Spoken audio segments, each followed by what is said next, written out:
am happy to join with you today in what will go down in history as the greatest demonstration for freedom in the history of our nation.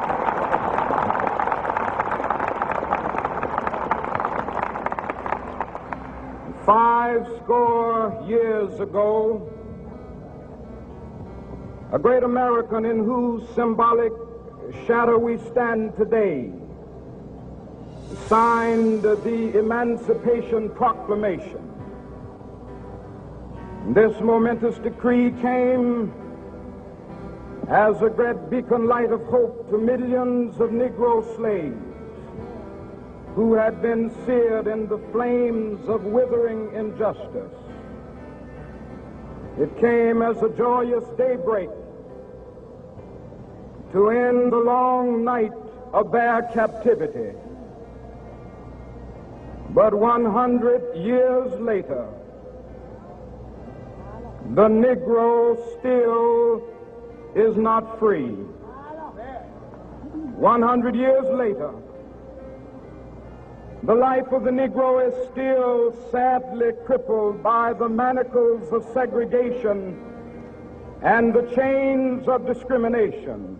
100 years later, the Negro lives on a lonely island of poverty in the midst of a vast ocean of material prosperity. The Negro is still languished in the corners of American society and finds himself in exile in his own land.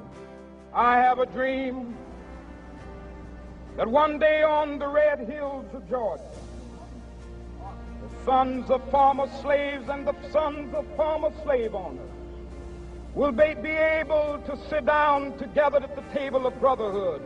I have a dream that my 4 little children will one day live in a nation where they will not be judged by the color of their skin, but by the content of their character. I have a dream today.